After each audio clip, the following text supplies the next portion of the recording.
राम राम साहब।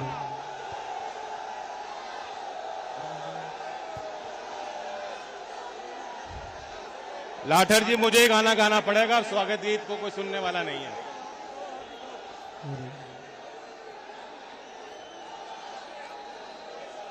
शांति बना लो तब बोलूंगा। मैं भी बहुत खुश हूं आपको देखकर।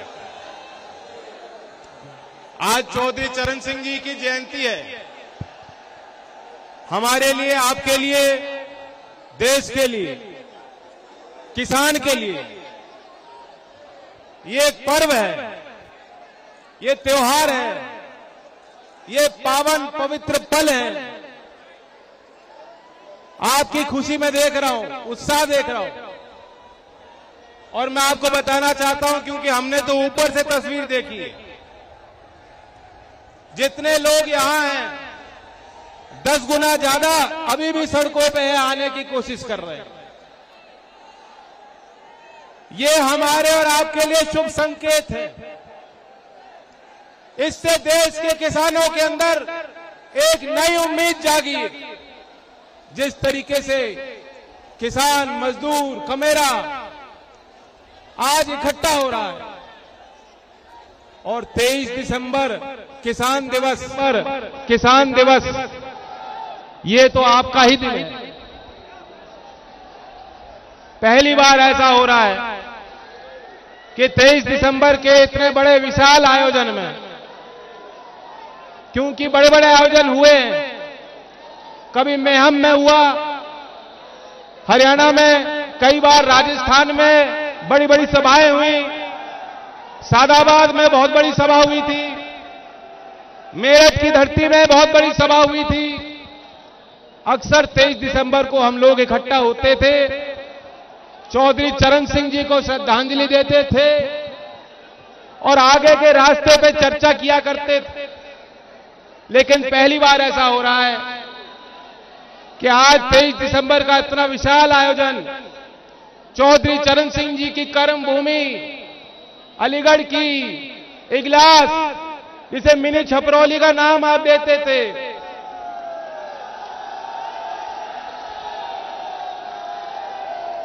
लेकिन आज 23 दिसंबर में पहली बार आयोजन हो रहा है जिसमें चौधरी अजीत सिंह जी हमारे बीच नहीं है। चौधरी अजीत सिंह जी के साथ चलने वाले लोगों के लिए ये भावुक पल होंगे। मेरे लिए भी ये बहुत भावुक पल हैं। मैं तो आपसे ये पूछने आया हूं कि चौधरी अजीत सिंह जी को आपने इतने करीब से देखा, भरपूर सहयोग दिया, आशीर्वाद दिया, जिस तरीके से आप उनके साथ कदम से कदम मिलाकर चला करते थे, क्या आप मेरा साथ और सहयोग और आशीर्वाद मुझे दोगे कि नहीं दोगे? लखनऊ में अखिलेश जी बैठे हैं, उन्हें भी आज यहां आना था, वो नहीं आ सके। लेकिन ये सबको एहसास हो गया होगा कि जब हमने और उन्होंने हाथ मिलाया है, ये चौधरी चरण सिंह जी का पुराना समीकरण लौटाने के लिए हाथ बढ़ाया है। और ये तो आगे इस रास्ते पे होगा, कहीं वो काम संभालेंगे, कहीं मैं संभालूंगा, कहीं दोनों मिलकर संभालेंगे। ये साझी लड़ाई है। और आपको एक सूचना देना चाहता हूं, क्योंकि आज किसान दिवस है, चौधरी चरण सिंह जी की वह बात याद करो जो कहते थे किसानों को कि एक आंख अपने खेत पे रखते हो तो दूसरी आंख दिल्ली और लखनऊ यानी अपनी राजनीति पे रखा करो।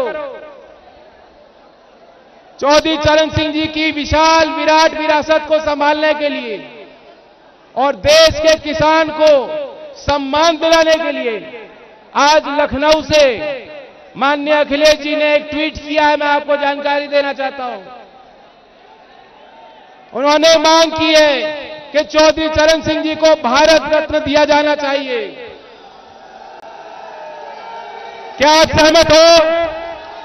सहमत हो तो हाथ उठा के बताओ, सहमत हो?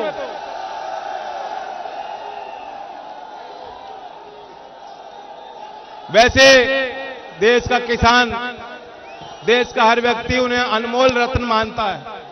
मैं भी क्योंकि उस परिवार से आता हूं, मेरी कुछ सीमा है, मैं क्या बोलूं नहीं बोलूं।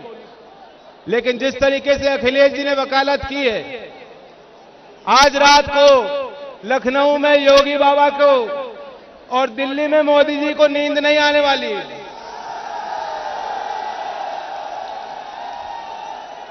इन लोगों ने चौधरी साहब को सम्मान नहीं दिया। इन लोगों ने सत्ता हासिल करने के लिए किसानों को तरह तरह के झूठे वादे किए थे। 2017 के चुनाव में अमित शाह जी आए थे और उन्होंने एक घोषणा की थी कि हम किसानों के हित के लिए, किसानों के विकास के लिए एक नया कोष स्थापित करेंगे और चौधरी चरण सिंह सम्मान योजना बनाएंगे।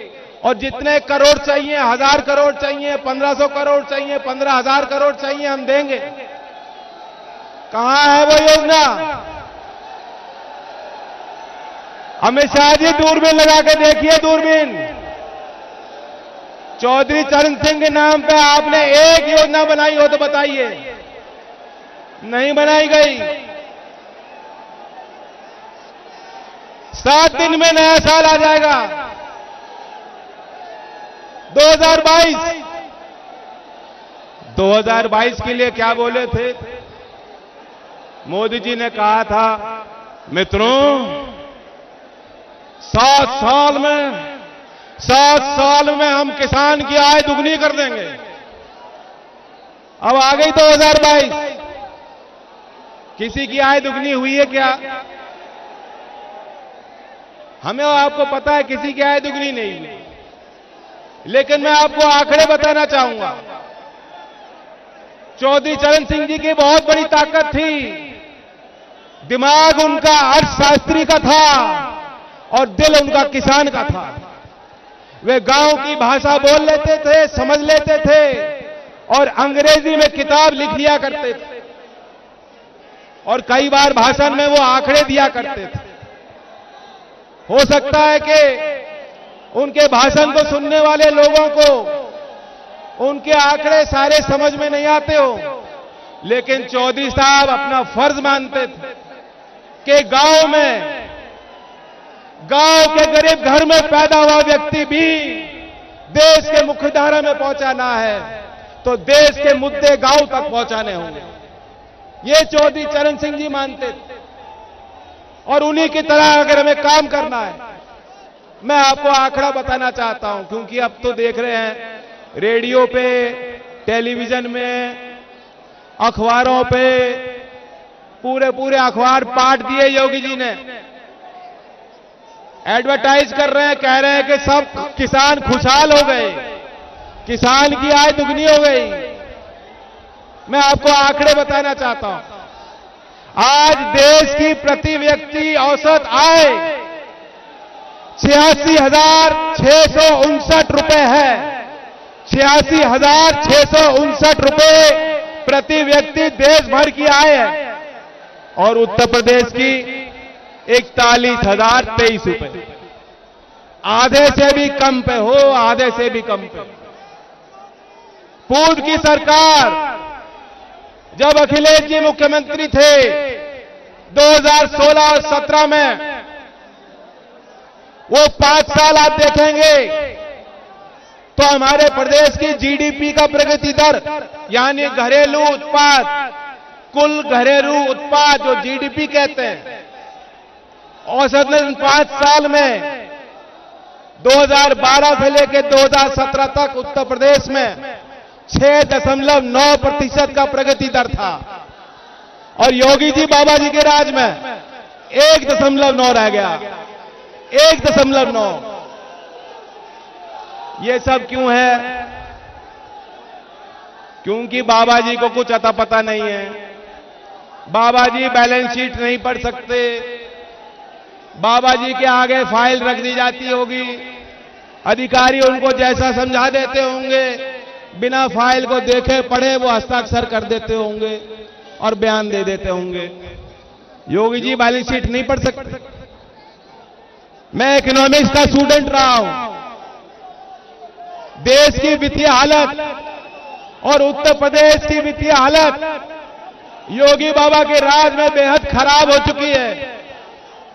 साधारण किसान परिवार आज गुजारा नहीं कर सकता। हमारे जो नौजवान, ये जो नौजवानों की भीड़ आई है, इन्हें नौकरी नहीं मिल रही, कहीं नौकरी नहीं मिल रही। और बता दूं, नौकरी नहीं मिलेगी तो शादी भी नहीं होगी। इन लोगों का बस चलेगा तो कुंवारे रह जाओगे इनकी तरह। और शादी करानी है तो नौकरी चाहिए। मैं एक और आंकड़ा दे रहा हूं नौजवानों को। 2012 में जो आईटीआई का सर्टिफिकेट लेते हैं, जो टेक्निकल डिप्लोमा लेकर बच्चे नौकरी हासिल करने की कोशिश करते हैं, 2012 में 13% बेरोजगार थे। 13% भी बहुत ज्यादा होता है, लेकिन वही आंकड़ा 2019 में 67% तक बढ़ गया। यानी आईटीआई में आपके पास डिप्लोमा है, महंगी डिग्री बच्चों के पास है, लेकिन 67% बच्चे, उनके पास कोई नौकरी नहीं, जीविका का कोई आधार नहीं है। कितने बच्चे हमारे इंजीनियरिंग कर चुके, एमबीए कर चुके, और आज खेत में जाके मजबूर हैं कि खेती करनी पड़ रही है। हमारा साधारण किसान परिवार हजारों का बिजली का बिल आता है, हजारों का बिजली के बिल चुका नहीं पा रहे लोग। बिजली का बिल चुकाया जा रहा है क्या? जो मजदूरी कर रहा होगा, जो रिक्शा चलाएगा, जो ढकेल लेके चल रहा होगा, जो रोज काम ढूंढता है, वो क्या हजारों का बिजली का बिल चुका सकता है? लेकिन योगी जी का प्रचार है। योगी जी कहते हैं कि हमने कानून व्यवस्था सुधार दी, कानून व्यवस्था सुधार दी, लेकिन हालात ये हैं, रोज आप अखबार देखोगे तो इतनी लूट हुई, उतनी लूट हुई, और हमारे यहां हर 2 घंटे में महिला के साथ रेप हो रहा है। हर 90 मिनट में बच्ची के साथ रेप हो रहा है। ये अश्लील हरकतें हो रही हैं। हाथरस में जो हुआ, रात के अंधेरे में परिवार को वो मौका नहीं दिया कि अपने बेटी के अंतिम दर्शन कर सके।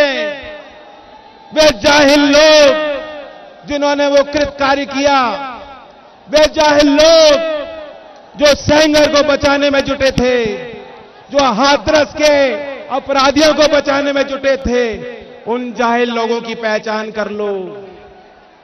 मोदी जी कहते हैं कपड़ों से पहचान होती है, मैं तो कहता हूं उनकी भी पहचान कर लो तुम लोग। वे लोग भी गोरखपुर और लखनऊ में बैठे हैं, वही लोग थे, गुंडों को भगाएंगे। चौधरी चरण सिंह जी का राज याद होगा आपको।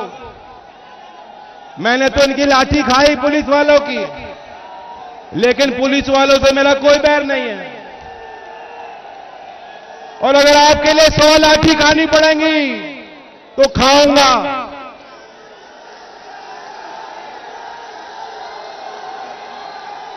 लेकिन वर्दी पहनने वालों का ख्याल रखेंगे हम। चौधरी चरण सिंह जी 1960 में सीबी गुप्ता की सरकार चल रही थी और चौधरी चरण सिंह जी गृह मंत्री थे। किस तरह का शासन उन्होंने चलाया, वो ख्याल रखते थे और उन्होंने बात का समर्थन दिया कि पुलिस की वर्दी पहनने वाले इन जवानों की तनख्वाह बढ़ाई जाए। जब उनको दबाव बनाया गया कि नेताओं के विरुद्ध मुकदमे वापस ले लीजिए चौधरी साहब ने इनकार कर दिया।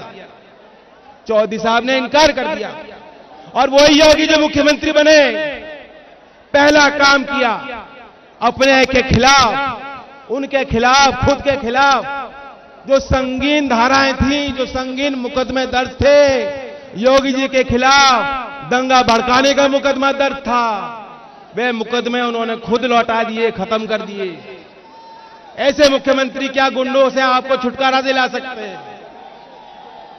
चौधरी चरण सिंह जी को मजबूर होना पड़ा और 1962 में मुख्यमंत्री ने उनसे त्याग पत्र मांगा और चौधरी चरण सिंह जी ने कुर्सी को लात मार दी, लेकिन अपने असूल को नहीं त्यागा। चौधरी चरण सिंह जी का नाम लेना आसान है, लेकिन चौधरी चरण सिंह जी के दिखाए हुए रास्ते पे चलना बहुत मुश्किल काम है, और जो भाजपाई हैं उनके लिए तो असंभव काम है, वो नहीं कर सकते। तो भाइयों, अपनी सरकार बनाओ। मैं विश्वास दिलाना चाहता हूं, इन नौजवानों को विश्वास दिलाना चाहता हूं, समय पे आपकी भर्ती खुलेगी, समय पे आपकी भर्ती होगी। और लोकदल ने तो ऐलान कर दिया है, सरकार बनेगी साझी, लेकिन मेरी नजर अलीगढ़ के नौजवानों पे होगी। 1 करोड़ प्रदेश के नौजवानों को 5 साल में हमें नौकरी दिलानी है, 1 करोड़।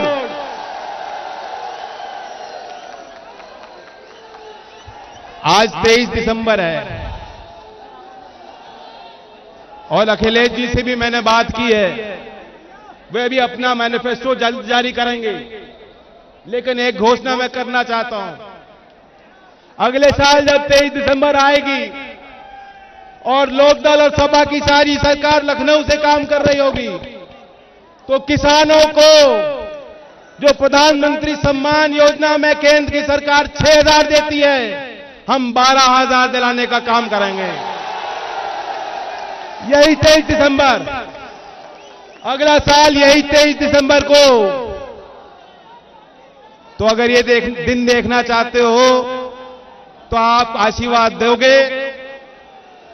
इगलास की बहुत प्रसिद्ध चमचम है मिठाई, इगलास क्षेत्र का विधायक जिताओ, लखनऊ में हमारे गठबंधन के विधायक जिताओ, पहुंचाओ, किसान और नौजवान की सरकार बनाओ, और तब मैं अलीगढ़ की और इगलास की चमचम खाऊंगा। खिलाओगे? चाहे डायबिटीज हो जाए, खाऊंगा जरूर।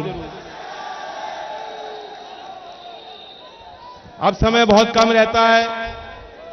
मैं आज इस अवसर पर जिन किसानों ने लंबा संघर्ष किया उनको याद करना चाहता हूं, उनके प्रति अपनी संवेदना व्यक्त करना चाहता हूं। जो 700 से ज्यादा किसान शहीद हुए, आज किसान घाट पे हमने हवन किया। देश की संसद में चौधरी चरण सिंह जी की तस्वीर लगी है, उस पे पुष्पांजलि करके मैं आपके बीच आ रहा हूं। और किसान घाट पे किसान आंदोलन के जो लोग शामिल थे, मैं नाम नहीं लूंगा क्योंकि फिर जो उन पर दबाव बन जाएगा, वे लोग वहां पहुंचे थे। हम और वे मिलकर लड़ेंगे जो किसान विरोधी ताकतें उनको उखाड़ फेंकने के लिए। हमारे अलीगढ़ में, गोंडा में लगातार किसान आंदोलन चलता रहा। उस आंदोलन में शामिल होने वाले प्रत्येक किसान को मैं देश के किसानों की तरफ से धन्यवाद देना चाहता हूं। चौधरी चरण सिंह की आवाज बनके आपने पहली बार इस देश को, भारतीय जनता पार्टी की सरकार जो चला रही है, पहली बार उनको यह एहसास दिलाया कि अगर किसानों से लोहा लोगे, अगर किसानों से लोहा लोगे तो हार जाओगे।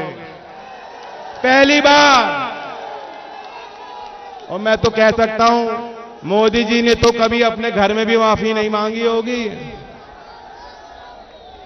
मोदी जी ने नोटबंदी के बाद भी माफी नहीं मांगी, और माफी मंगवाई है। ये जीत आपकी है, ये खून पसीना आपका है, और आपका पूरा सम्मान हम लोग करेंगे। हमारी सरकार बनेगी। जो जो किसान शहीद हुए इस आंदोलन में, जिस तरह सेना का जवान जब शहीद होता है उनको शहीद का दर्जा दिया जाना चाहिए, हमारी लखनऊ में सरकार बनेगी, उन किसानों को भी हम शहीद का दर्जा देंगे और उनके परिवार को 1 करोड़ की सहायता राशि देंगे। तो अंत में मैं यही कहना चाहता हूं, सिर्फ हंगामा करना मेरा मकसद नहीं, मेरी कोशिश है कि सूरत बदलनी चाहिए। सिर्फ हंगामा करना मेरी कोशिश है कि सूरत बदलनी चाहिए। मेरे सीने में नहीं तो तेरे सीने में सही, आग कहीं भी हो लेकिन आग जलनी चाहिए। तो साथ मिलकर नारा लेंगे, किसान मजदूर एकता, भाईचारा, चौधरी चरण सिंह, चौधरी अजीत सिंह। धन्यवाद।